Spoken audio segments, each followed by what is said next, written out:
Geek Nation, you're currently tuning in to the CultPop Yuletide podcast, episode 57, a wonderful, delightful little bit of a show where we talk about comics, breaking news, rune-powered action Santas, and all the other things that scratch your nerdy little itches. We are broadcasting not quite live, so get out of the chat. We can't hear you. On or off. We're live or we're not live. We're not quite live. Yeah. We're not dead. We're undead. This is an undead podcast. We're broadcasting from Yunk Junk HQ, which is a bomb-ass podcast production space in Manayunk, PA. Dylan, our producer, Dylan the Great, is back there on the microphone. Woot woot. He's doing the woot woots. What did I do last time? That's the sound of the police. Oh, crap. That's the sound of the beast. Thank you. But seriously though, if anything goes wrong, Dylan did it. What? Well, I already don't know cool. the Young Junk. I don't remember what it was. Yeah, you did it nice last time. We'll go back to it though. Yeah. It's recorded. Young Junk. God damn it. Young Junk. I'm your holly stuffed host, Johnny Destructo of Johnny Destructo's Hero Complex, located at 4327 Main Street. It's a rad-ass comic shop that caters to rad-ass folks like yourself. So please come by and buy my wares. With me tonight is Brian. Hi. JD, you're wearing the same clothes as the last time I looked at you. Hold on. Oh, jeez. So anyway, I'm just give a play-by-play. JD is, some of his shirt is coming off like it happens when you, now all of his shirt is off. And this might be the first time I've seen JD topless. We've never gone swimming together. So... We've never gone swimming together. This is a different day now. Yes. I'm wearing different clothes, so this is not the same episode that we just recorded. I mean, you could have left your pants on. They don't see it. Oh. So. Damn it. All right. Well, if you're going to do it, go all the way. Noel is not with us because he's got the sniffies. He's sick. Oh, no. Yeah. Still? It's been a full week and he's still sick. God damn it. Please feel free to like, comment, and subscribe. Don't get into the chat right now because we're not going to see it. I feel very... You can get it. You can put your shirt I can't tell if I feel uncomfortable or free. Or if you're free.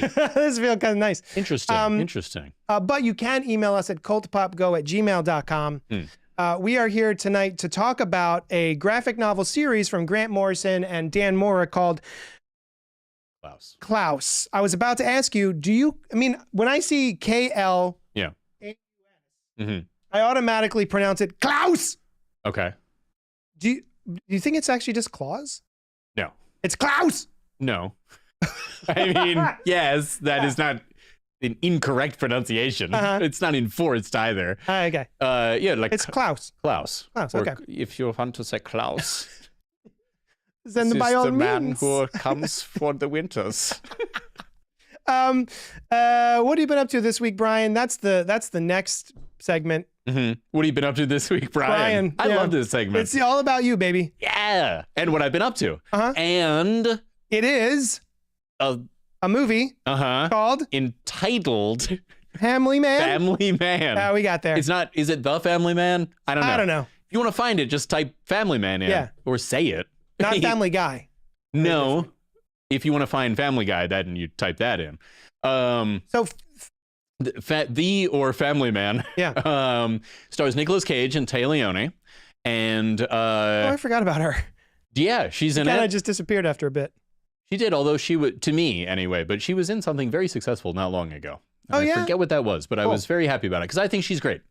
And Don Cheadle, well before I knew the first time I saw the movie. Yeah. I don't think he'd really hit it big at the time, and he's great.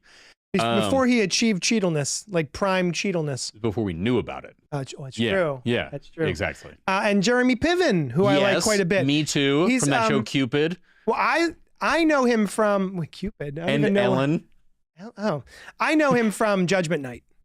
I never saw that, although I've heard about it. A lot of fun. Anyway, go ahead. Anyway, yes, I've always liked him. And it's also weirdly very similar to a movie called Mr. Destiny, starring Michael Cocaine. Michael Cocaine. Yeah. This is a different movie than the one you've heard of. Yeah. Both of whom have person receiving like a experience of another life. Yeah. And involve the mystical type person who does that driving up in a car when they are wondering what's happening and explaining it to them. Oh, no It's kidding. weird that they're very similar. We watched Mr. Destiny 2 because The sequel? tomorrow was, yes. Destiny comes back. Yeah.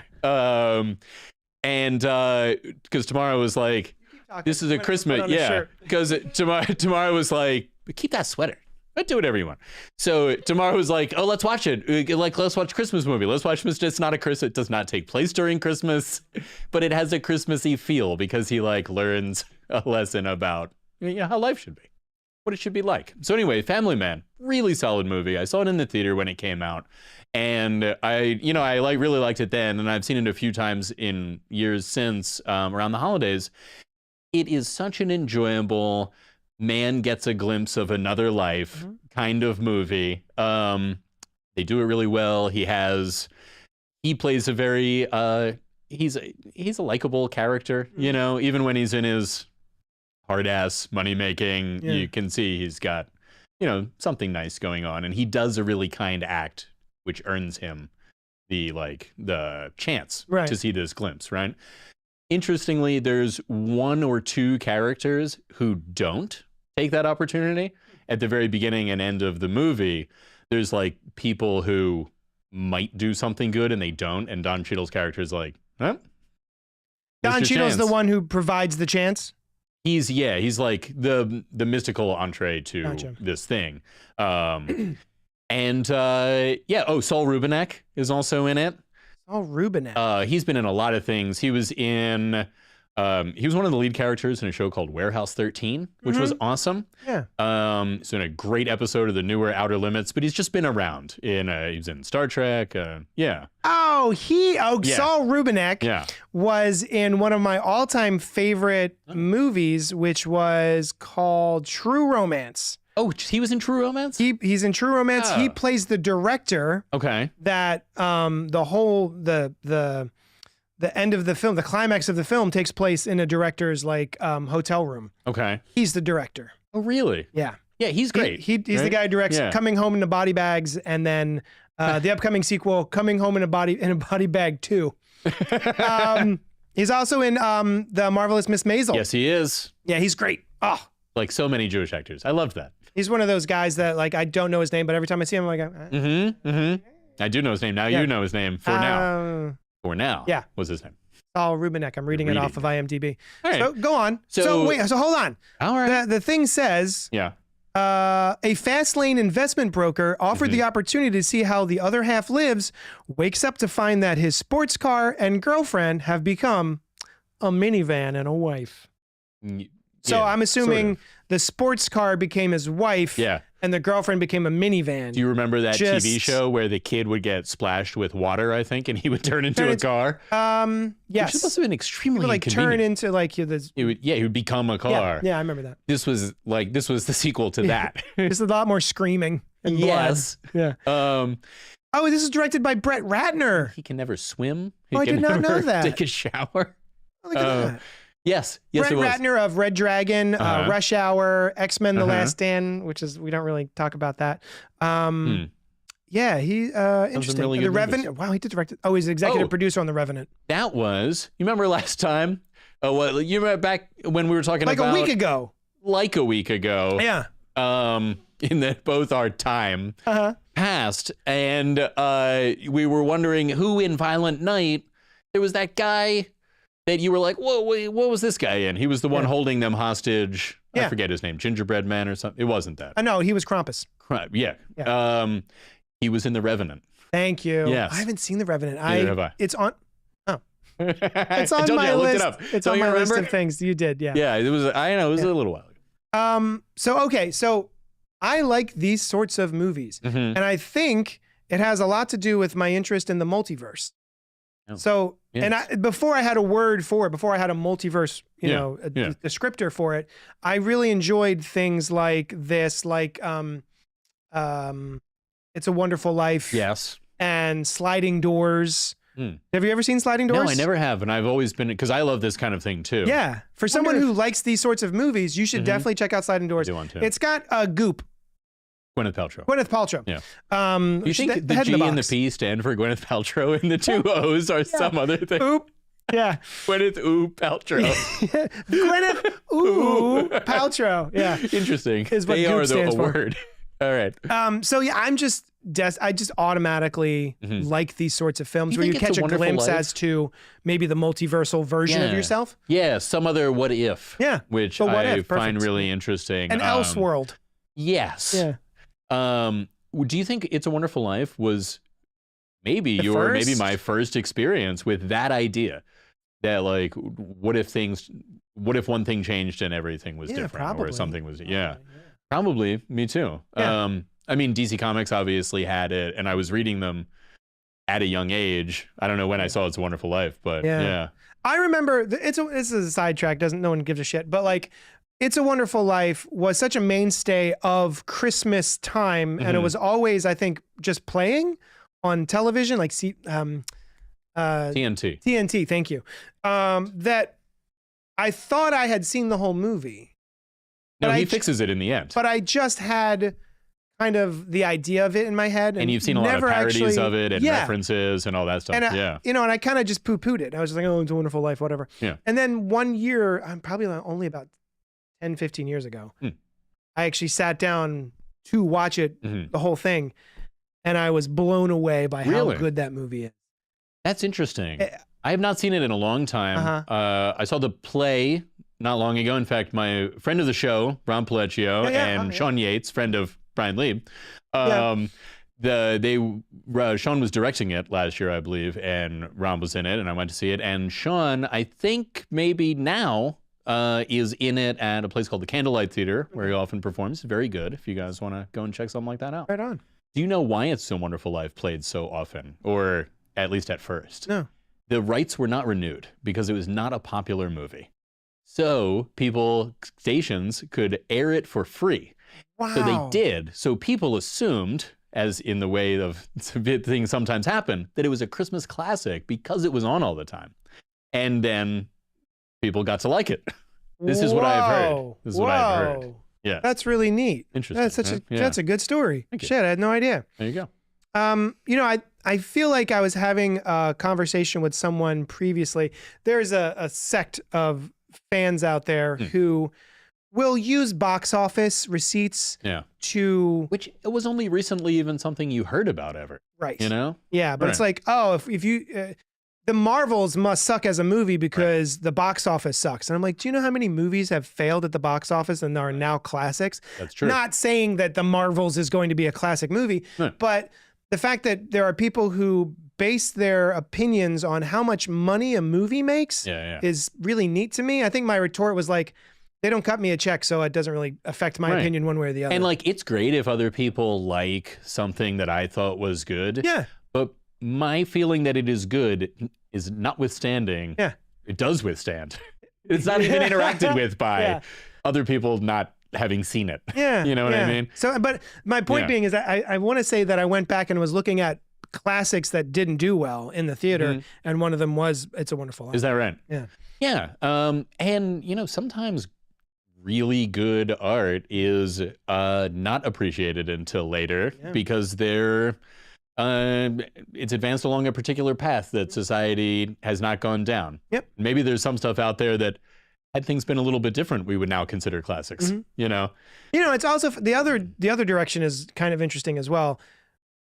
There's a lot of movies that have done really well at the box office. And you look back and you're kind of like, ooh. Yeah. Like, oh, maybe that of a wasn't so time. great. Yeah. And, yeah. But so this movie, which I keep wanting to call Weatherman, which is another movie starring Nicolas Cage where he plays a man who in the course of events. Have you not seen Weatherman? He has a bow and arrow. Okay. It does not answer your question, but it sort of does. No, I haven't seen it. Okay. One thing I really like about Family Man is the treatment of which life is better, right? And the fact that neither one is necessarily better, right? He's, I think the that he experiences is better in total, right? But it's not like, oh, everything's fantastic. And when he comes back from it, he has the opportunity to, change things going forward. There's no, not that you would expect, but there's no like staying in that other reality. Right. And he, can now try to build what he had, but in a different way. And I just think it's an interesting choice for them. Like, it's not like he comes back and then he realizes like, oh, I should behave differently in my life. But he maybe can follow a similar path, but different. Yeah.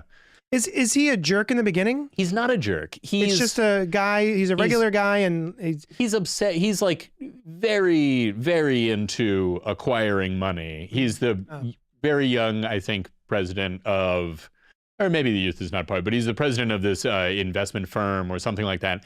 He makes people work on Christmas Eve because they're about to make $130 billion, but none of them are like, we got to go home. They're all in to make money too, and they're like, not super into it, but they're going to do it. He's going to go work on Christmas, and he calls them in for an emergency strategy session right before the experience that he has.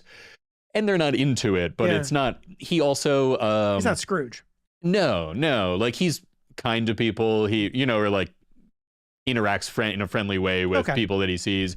And he does, with no prompting, he like tries to avert a dangerous situation and does, and that's what earns him this experience. Cool.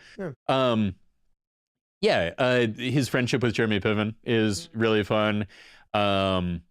His finding out like what happened, because he's gonna leave to go away to London to like study and he'll be back in a year, right? And he never comes back in the original time. Okay. And in this one, he still leaves, but he comes back a day later, which is an interesting choice. Yeah. And then like a couple of events happen and it just completely changes the course of what he was going to do with his life. And they lay it out in a just a solid way. The kid that plays the little girl is great. She's fun. They have a great interaction between the two of them. She thinks he's an alien, so like she knows that he's not her dad because he behaves differently. That's cool. Yeah. I like that. Yeah. That's really cool. It's an innovative take on the like, what if? Yeah. What if things were different story. And it ends in a cool way. That's great. Yeah. I have to check that out again. Yeah. I remember watching it a while ago. The year 2000, I believe, is probably right? When I saw it. It was 23 years ago. I was like, oh, that was pretty good. Because if you've watched the show, which you haven't because you're on it, I'm not a big Nicolas Cage fan. Yeah. Although you seem to be.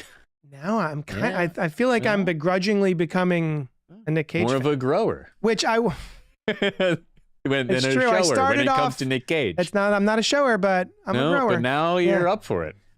Which leads me to Mandy, which is the movie that I've been up to this week. Huh? How does it lead you to that? Because Nicolas Cage is in it. What? Yes. He's in 2 movies. Yeah. 23 years apart. So I love horror movies, and I used to have like horror movie nights, like once a week. I would watch horror movies with friends and stuff like that. We'd go to the theater, and my life's a little different now. But there's a theatrical release of a horror movie that you can see once a week. Oh, okay. But we would, if we could, we would go to a movie. Yeah. I got you. So these days, I've been able to carve out a little bit of time with my friends to have a horror movie night, and we had all decided to watch Mandy. Oh, is it a horror movie? It is. Oh, yes, it is. Is that right? It is. Okay. And the enchanted lives of a couple in a secluded forest are brutally shattered by a nightmarish hippie cult and their demon biker henchmen, propelling a man into a spiraling, surreal rampage of vengeance. Oh. And it's directed by Panos Cosmatos. Oh. Or Cosmatos. I didn't know this until I just looked it up on IMDb. Also directed Tombstone. Really? The Western. Oh. Yeah. How about that? What an awesome Western film. Is that a remake of an earlier movie? I don't think so. Okay. It might be. I'm not a big Western guy. Okay. But I don't think so. Interesting stuff. So yeah, and this stars Nicolas Cage, Andrea Riseborough, and Linus Roche, who's he played another bad guy in another movie that I watched last year called The Apology, which was something else. That was a nice little closed set kind of everything happens in one location Was he just horror movie? apologizing for things that he had done? Like, I'm sorry.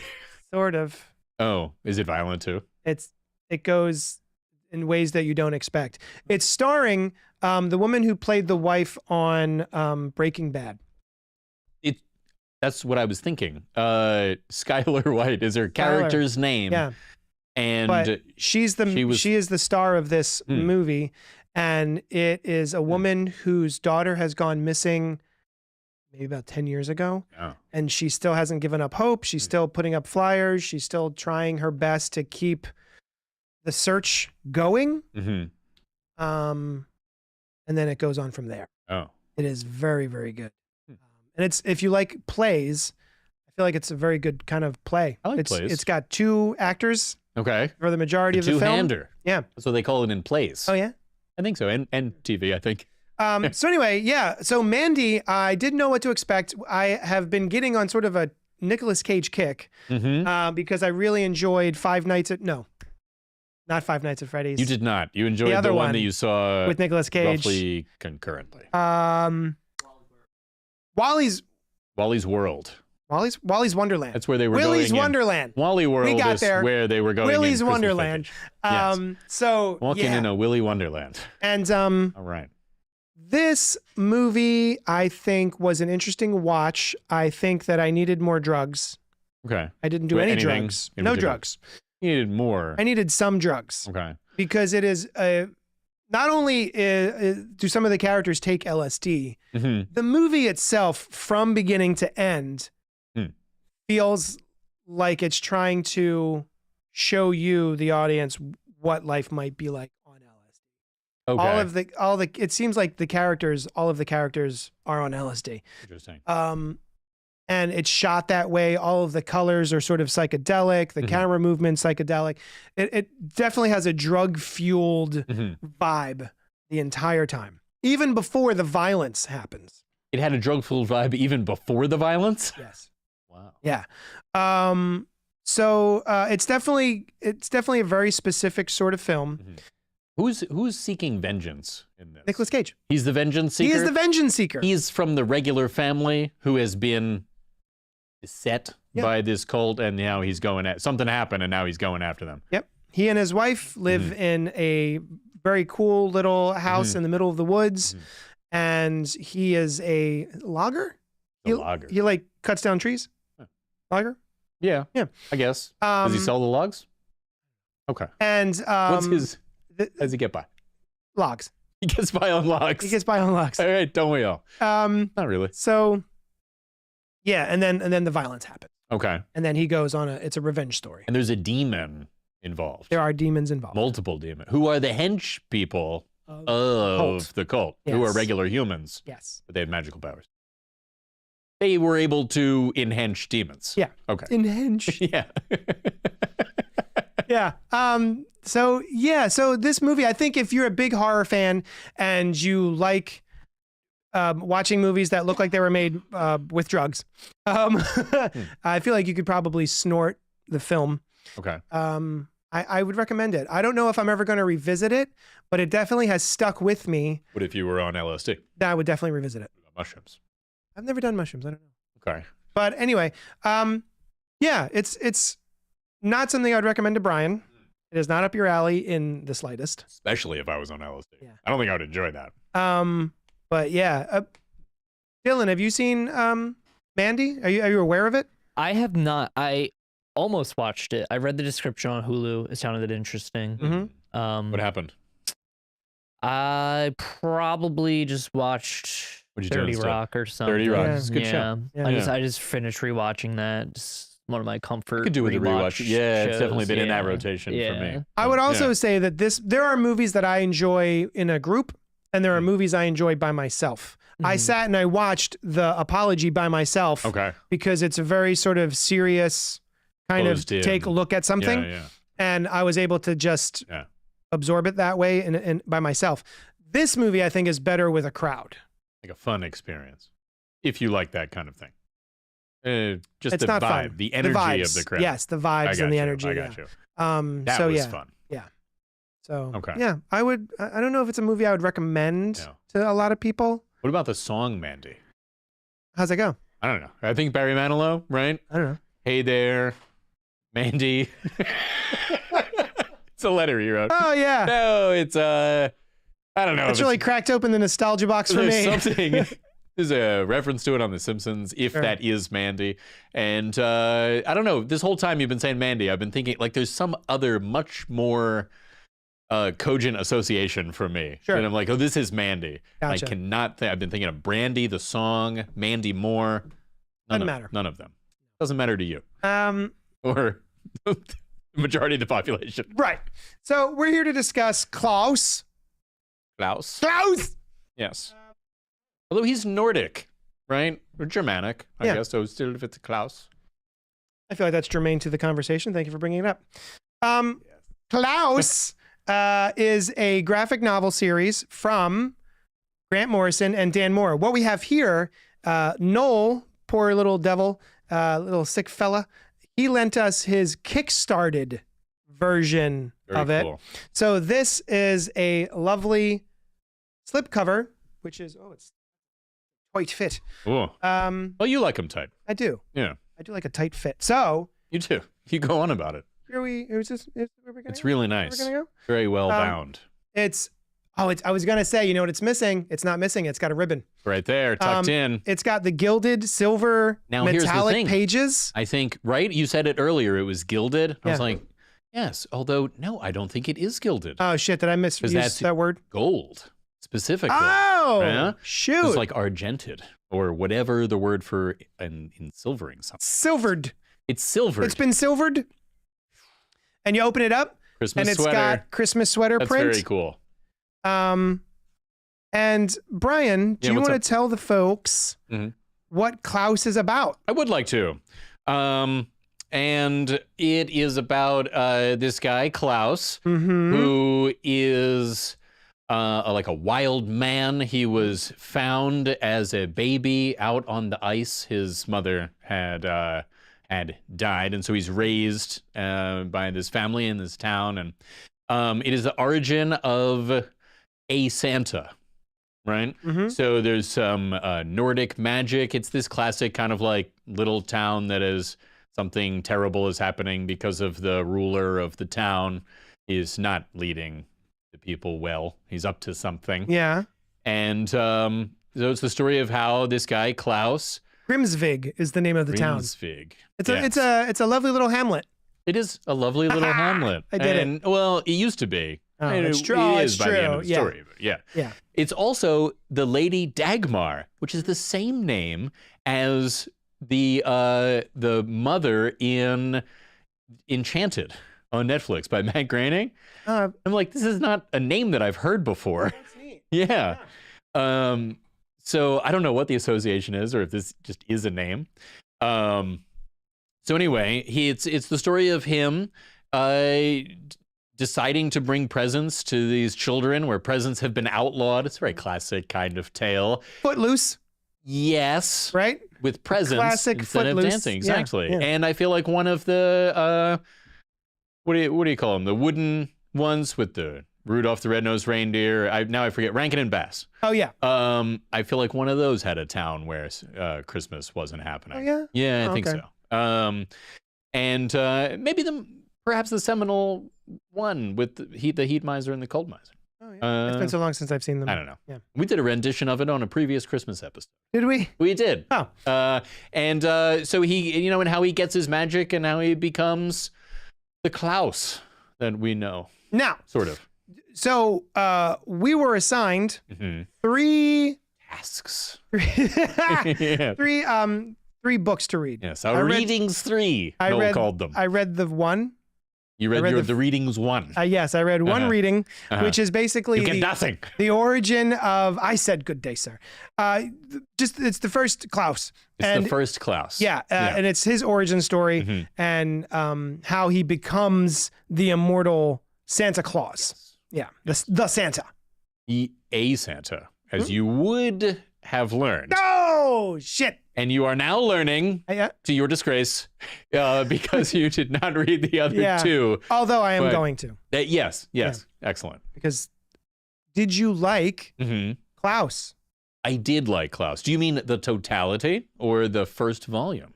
Because I'll answer them both. Yes. Great. But I liked one more than the other. The first volume I thought was cool and fun, but not didn't really catch a hold of me. The art is amazing. Yeah. Dan Mora's art is great. And the storytelling is great. I mean, Grant Morrison is an able storyteller. It didn't have anything that wild or Grant Morrisonian type. Yes. You know, Grant Morrison, it can be a very ethereal, abstract. Ethereal. Yes. Yeah. Scribe. Writer. And Santa's sleigh was certainly that. The idea that he is empowered by these northern lights, these spirits of the northern It's lights. like, sort of other dimensional beings. Yes. Very much in stuff Grant Morrison has done before, applied to Santa Claus. Yes. He's a Norse guy, which I thought was cool in this vein. So that was cool. And yes, like I said, like the sleigh is this like abstract light construct that is cool and is the kind of thing that you would say, like, if you lived back then, I imagine, well, that's magic. Yeah. Like, that is some crazy, even though it looks kind of sci-fi to us now, kind of. So yeah, I enjoyed that. I thought it was cool. The specials were where I really got to enjoy this character. He's set up. He's on these, I read, I don't know if it's straight from Grant Morrison, but that they decided they wanted to do something like a Doctor Who Christmas specials. Oh, where fun. For years now, they have done that, where there's just this one-off story, this crazy thing happens, and, you know, it's heartwarming in some way and what have you.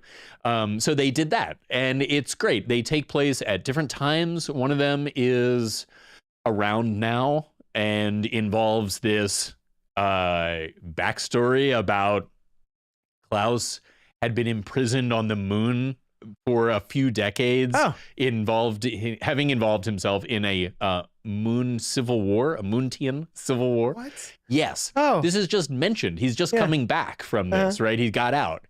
And I had read that one accidentally first, just the first few pages. And I was like, oh, is this, you know, am I missing something? But it's not at all addressed in the earlier thing. No. Right? It's just this backstory. So it takes place around now and involves Geppetto of Pinocchio's acquaintance, and the Winter Witch, that they go, and there's like a scheme that is happening. The Winter Witch doesn't really say anything. The Yule Lads, which is another tradition of, I don't know the Yule Lads. They're Swedish or Norse, or some Norse, I think. And they're like kind of like the elves, and they help out. I think they deliver presents as well. Some of them have been turned by the Winter Witch, right? But the story turns out in a cool way of like, I don't want to spoil anything, but it's just it's a satisfying Christmas special kind of thing. And so it's revealed over these that there are other Santas, that other people who function in this way, that are the Santas of other cultures. Oh, cool. Yeah. One of which is Tamara, my fiance, grew up in Armenia, and this was the winter figure that she knew growing up, or one of them, the grandfather Frost and his granddaughter, who are like sort of warriors in this, but are Santa. I don't think it became more popular during the Soviet Union. Because it's not specifically associated with Christmas, but is a winter gift-giving figure who's very similar. And so they were in this, and I thought that was cool. That is cool. And sounds a little bit like Grant Morrison's Batman Inc. Yes. Right? Or almost like a multiverse of Santas that are all, it's not a multiverse. They're all just like, in Sandman, they play with this kind of idea, like the gods are real because people believe in them. And although they never get too into like how Santa gets his power, how Klaus gets his powers, or anything like that, they do kind of mention one of them is a little weak because people are moving away from, after the fall of the Soviet Union, people are moving away from belief in him. So they do that. There's another story about something like Tears from a Snowman. The snowman is crying, something like that, and it involves this snowman and some more Norse mythology and an asteroid or something. It's very cool. These are really cool. I really enjoyed them more than the original one. He's fully empowered. He's Santa having crazy adventures. It's not like, oh, he's a warrior and then he became Santa. And the final one was like kind of just a series of images. That one I read. Life. Yeah, that one had come out, I think, recently after the first time I read the first volume. Okay. Yeah. And I was like, oh, great, I'm going to jump into this. And I was like, oh, it's just a bunch of posters. Yeah. It was cool having read the other two. Yeah. It was like, oh, that was cool. It seemed more like the kind of thing that came after another story that is just it's like not something, backup. It's not something you would buy an issue of, in my estimation. I was like, why would you buy this? You just put this at the back of the trade paperback. Right. Yeah, this is extra stuff. Not exactly. Yeah. Exactly. But yeah, I mean, I think the plan is to do it every Christmas. Oh. So I don't know if that has already been shown not to be the case. I don't know when the last one came. Okay. No, the first one was like 2015. Okay. So it's been a while. Okay. Yeah. Yeah, I thought it was a lot of fun seeing the like magic-y Santa stuff. Oh, there's a Pola Cola is a hinted at villain, and then it's, you know, Coca-Cola heavy on the polar bears. And they you know, they want Christmas, and it's cool. Okay. Yeah, it's really fun. So last episode, we were talking about a Christmas violent movie called Violent Night. Yes. Starring David Harbour as Santa Claus, and it's basically Die Hard meets actual Santa. And your problem with that movie was, one of the issues that you had in your naughty list was that the powers of the Santa weren't ill-defined. Yeah. Do you find that the powers of the Santa in the Klaus series are defined enough for you? Well-defined. Well enough, anyway. You know, they're like mystical. He can do some stuff.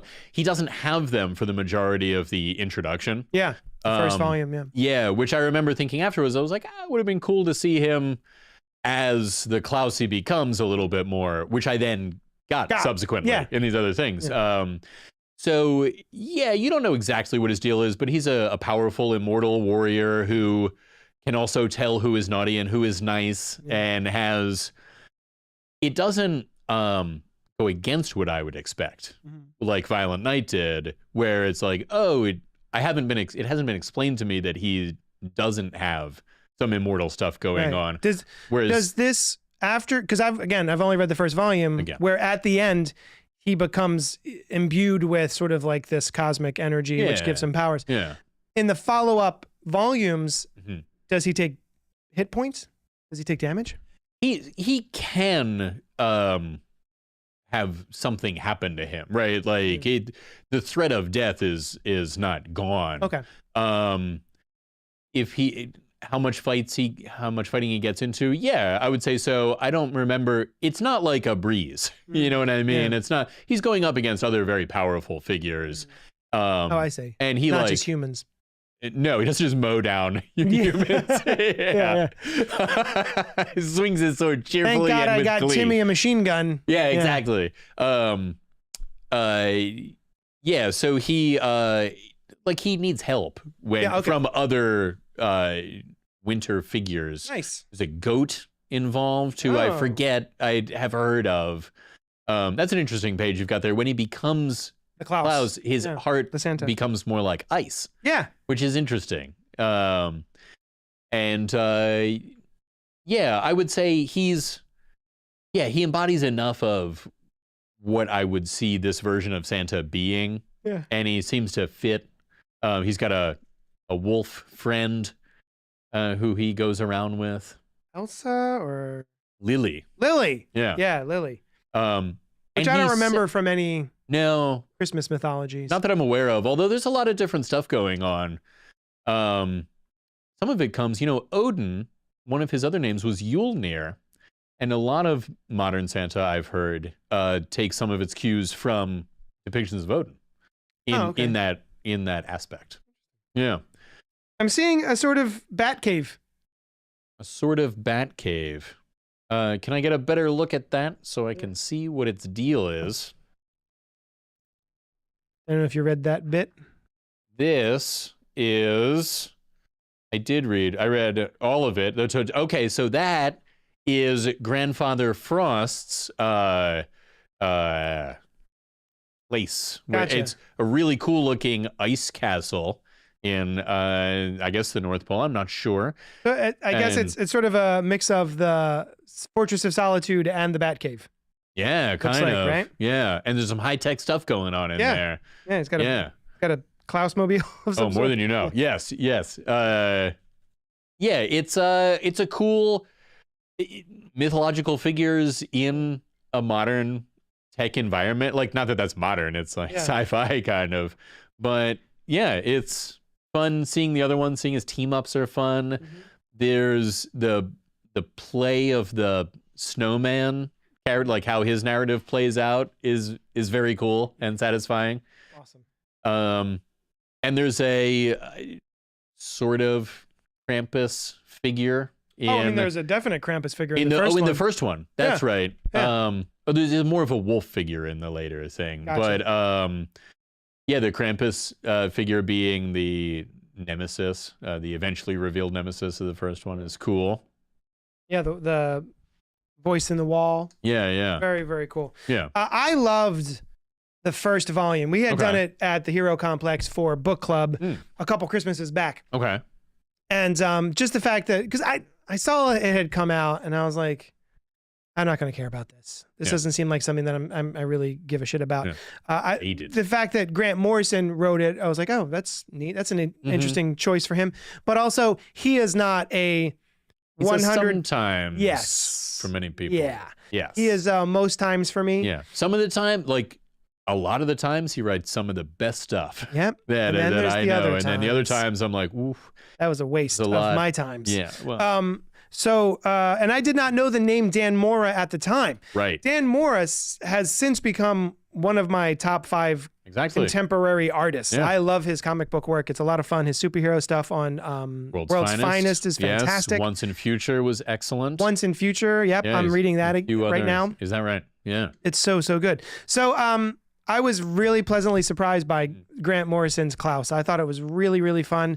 The I like the revelation at the end. I like, because when you first go to Grimsvig, the town, it's like, oh, you're not allowed to have any fun. Yeah, no Christmas. Like, that's weird. No Why? Yule, That's so dumb. But then you find out the reasoning for it. And then you find out the guy didn't like fun. The other reasoning for it. Yes. So there's actually kind of layers that are peeled back a little bit here that I really enjoyed. It was just a really fun Santa story. Yeah. It's sort of like this kind of heavy metal vibe, this like that's interesting. Nordic metal kind of. I guess they do go for that sometimes. Feels like it, right? I would say not to me. I mean, I don't make that association normally because I'm not too aware of the metal community, but I've heard that they associate themselves with that kind of thing. But to me, I really like Norse mythology. I have a particular interest in it, and I thought that was cool. Just layering that into, because it's very much where a lot of modern Santa's roots are, and I think it's cool when there are stories about that, and to have it be show those roots. And a fun kind of vibrant story. I like the fun parts of, and it also feels hopeful.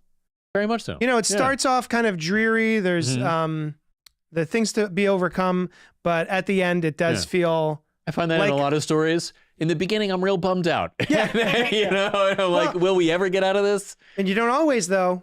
That's true. Sometimes like, things start out well. And they get worse. And sometimes they just stay, like comedies. Sometimes it's okay. Like most of the time. Would you recommend Klaus? Absolutely. Yeah. Yeah. I would absolutely recommend Klaus. Especially if you like that more old world side of Santa, that mystical side of Santa. There's not a lot of things other than like figures and drawings that you might have in your house that are stories about that. And so this is really cool. I did want to, you talked about the hopefulness of the story, and I really enjoyed the journeys of some of the characters. I don't want to say which one now because it really gives that away, but one of the characters has a very uplifting arc, which I wondered what they were going to do with this character. Are you talking about Volume 1? Volume 1. Same. Yeah. Same. Yeah. I was surprised by that because we're introduced to a character. Yeah. And I was kind of like, oh, I know who this character is. I know who's going to be by the end. He's a real shitface. And then at the end, I was like, he's not a shitface at all. Great. Yeah. Yeah. No, but it's a twist that wouldn't necessarily be unexpected. Maybe if in a different story, but this one I could have seen going either way, and I really didn't see it coming. That it would turn around that much and in that way. Yeah. I also, did you find yourself wondering, is this Mrs. Claus? Will she also get these abilities and stay right? Yep. And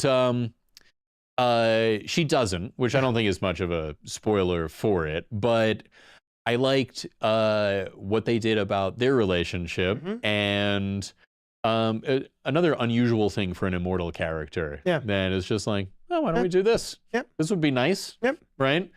And yeah, I'm really excited to hear if you like the next ones and what you think about them. And they definitely have a different flavor because now we're in it. You know, he's just mystical action Santa Claus, who doesn't even really have white hair. Do you notice his hair kind of changes?